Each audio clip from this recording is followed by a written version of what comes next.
The establishment called him extreme and unelectable. They said he was the wrong man for the job. It's why a young Texan named Ron Paul was one of only 4 congressmen to endorse Ronald Reagan's campaign for president, believing in Reagan's message of smaller government and lower taxes. After Reagan, Senator Al Gore ran for president, pledging to raise taxes and increase spending, pushing his liberal values. And Al Gore found a cheerleader in Texas named Rick Perry. Rick Perry helped lead Al Gore's campaign to undo the Reagan Revolution, fighting to elect Al Gore President of the United States. Now, America must decide who to trust, Al Gore's Texas cheerleader or the one who stood with Reagan. Restore America now. I'm Ron Paul, and I approve this message.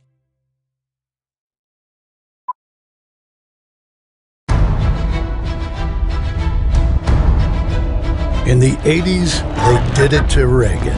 A debt ceiling compromise. Democrats promising spending cuts, but delivering only tax hikes. The 90s brought more compromises, more broken promises, and more new taxes. This August, the next chapter will be written. A defining moment. 14 trillion in debt, millions unemployed, the dollar in decline. We know where they stand. But will our party's leaders repeat the mistakes of the past? Will they choose compromise or conviction? One candidate has always been true. Ron Paul. Cut spending, balance the budget, no deals. Standing up to the Washington machine, guided by principle. Restore America now. I'm Ron Paul, and I approve this message.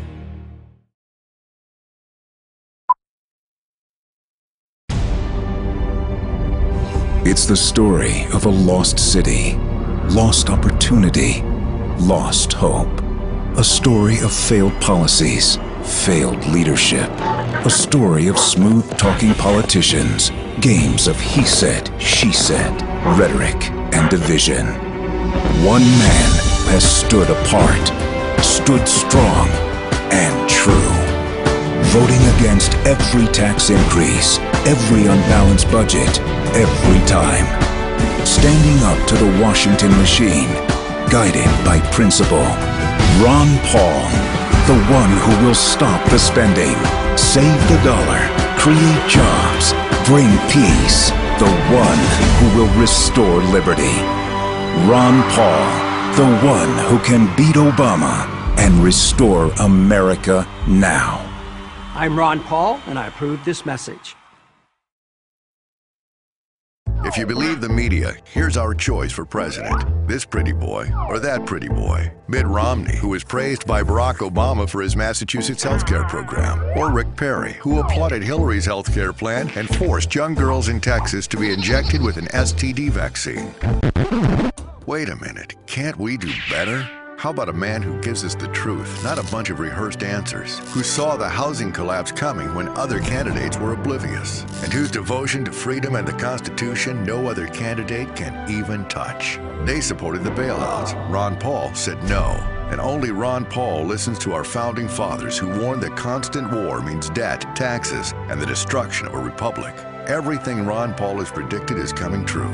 We need the teacher, not the student. A man of integrity, not a shill for the bankers. A statesman, not a plastic man. For jobs, for prosperity, for freedom. Ron Paul for president. The Revolution PAC is responsible for this communication. And we have that opportunity.